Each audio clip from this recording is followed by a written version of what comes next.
Lyft CEO David Risher appeared on The Verge's Decoder podcast this week, where he answered Nilay Patel's question about why Lyft can't differentiate itself from Uber by just paying drivers more. Check out what he has to say and let us know what you think. How you could take share from Uber, right? You've talked about taking share from Uber several times now.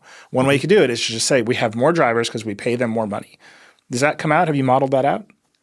Let me tell you what we actually try to pay drivers more. Again, just like we try to charge riders less, but it's very hard. This is not a high margin business, but we look at it literally every single week. Or every single day, actually. Here's what I can tell you that it might be a little surprising.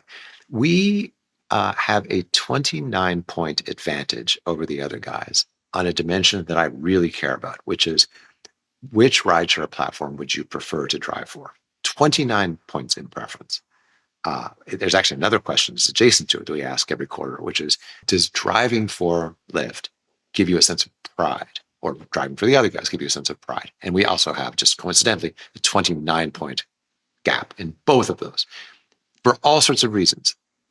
Primarily among them, and all the way back to your first point, we do something the other guys do not do, which is we guarantee you will never, as a driver, make less than 70% of what riders pay after insurance is taken out over the course of a week. And literally every week we send out millions of dollars of direct deposits to drivers to top them up to at least a 70%. Usually the number is about 85%, but 70 is the absolute floor. That is a huge driver preference for us. And so the drivers that are being maybe a little bit more thoughtful or nuanced in their answer to you when you ask the question would add, but I know a lot of them, they know it, but they don't really say it because it's kind of not in their best interest. And anyway, they're still whatever.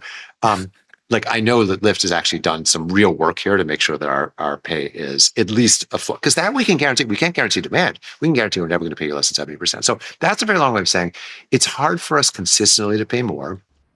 So essentially, Risher says Lyft can't pay drivers more because it's not a very high margin business. Lyft does have hefty legal, insurance, and technology bills, but what do you think of his answer, drivers? In many cases, driver pay has not risen with inflation.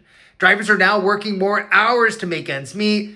Let us know what you think about this video in the comments, and be sure to check out the Ibotta app. Ibotta is the #1 cashback app. It's already paid out over $500 million to shoppers. Download the app and use promo code on the screen when you sign up to get a $5 bonus instantly.